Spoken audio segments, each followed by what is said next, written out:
Are you struggling to fill an empty seat at your restaurant? Or are you looking for new ways in order to bring those customers back to your restaurant? Well, in this video, we're joined by Carl Izzi, who is an agency veteran who has worked with many different restaurants, including Smokey Bones, BurgerFi, and others. Well, today, we're going to go over some of the challenges that restaurants are facing and how they're able to really succeed at getting new customers in today's new environment. Hi everyone, my name is Franco, your digital marketer, and today I'm joined by Carl Izzi, Managing Director at Arsenal Media. Carl, please introduce yourself. Thanks for having me. I'm Carl Izzi. I'm the founder and managing director at Arsenal. That's ARSNL. We're a Miami-based performance media agency, and we work with restaurants, retailers, and consumer brands. Great. So Carl, you have been in the industry for a while. You've worked with many different restaurants, including Smokey Bones, BurgerFi, Subway, and a few others. And you've seen a lot of things, right? Especially the last several years where the industry has really had to deal with, post-COVID changes. What are some of the challenges or some of the obstacles that these restaurants have been facing that right now, to this day, they're still having to deal with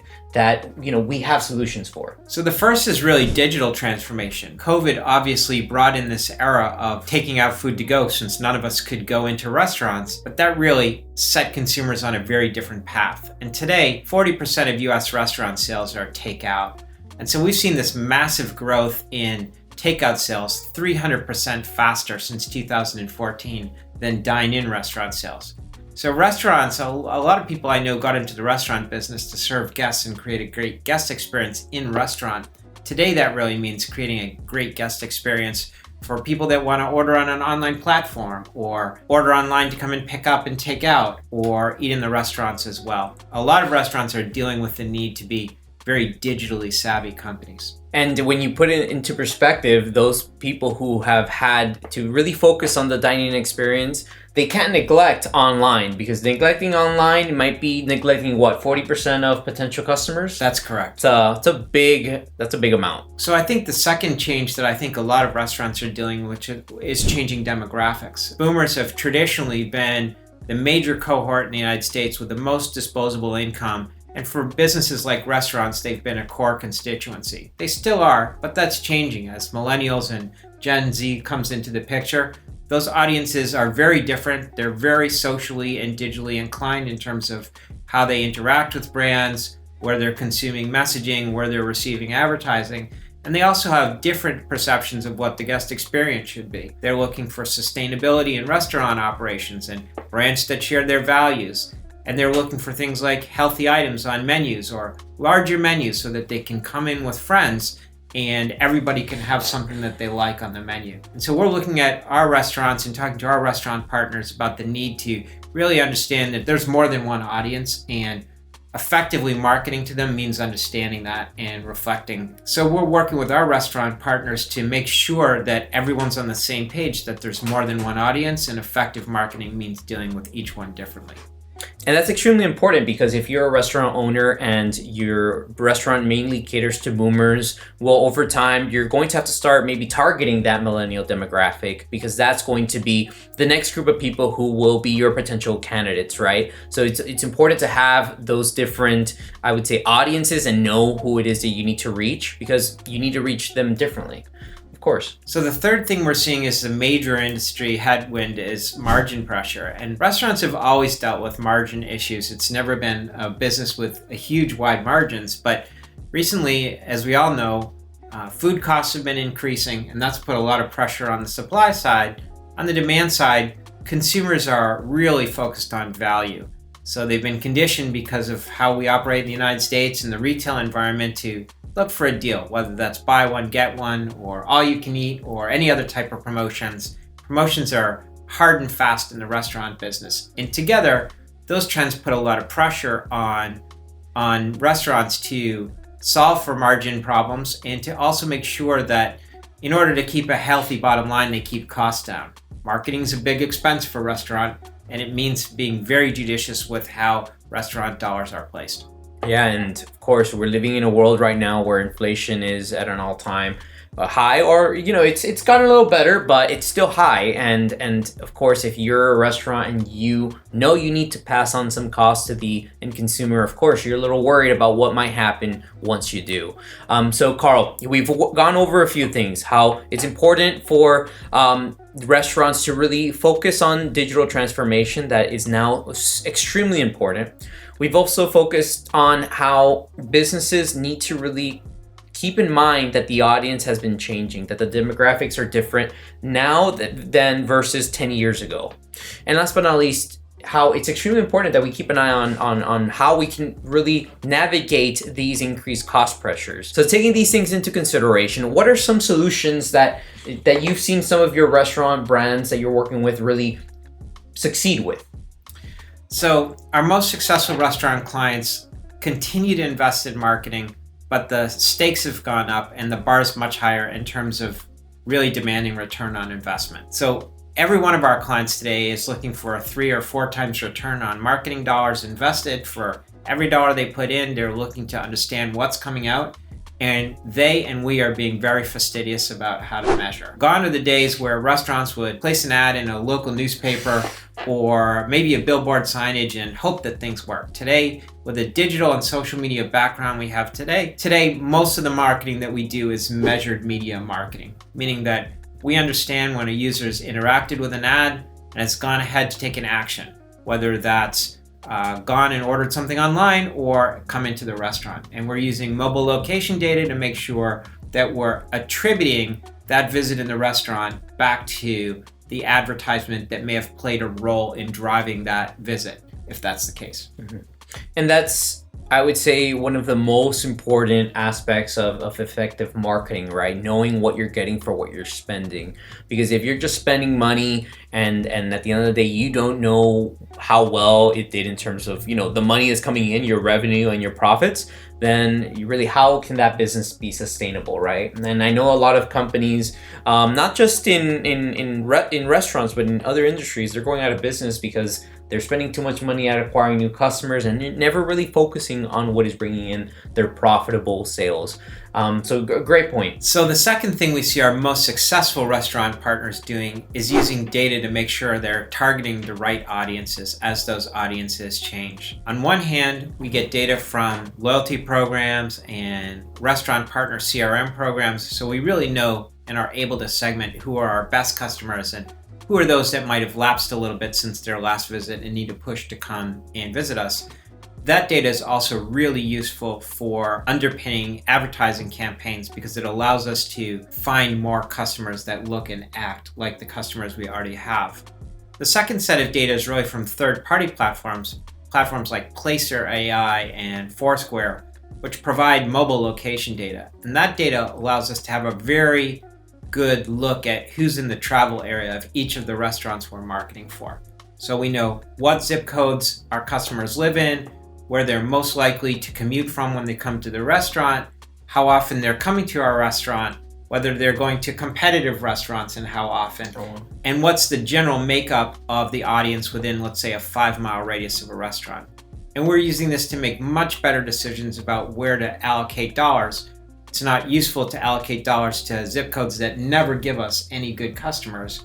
And it's very useful to allocate dollars to zip codes where we know our customers live and are traveling from when they're coming to the restaurants. And that's definitely related to the measurability aspect that you mentioned earlier, because if you know that some zip codes aren't generating any profitable sales, maybe your cost per sale is like $500 for one customer and the lifetime value doesn't even get that far, then, being able to really know your audience, knowing what's bringing in those profitable customers really, it plays a big role in being able to show a positive return at the end of the day.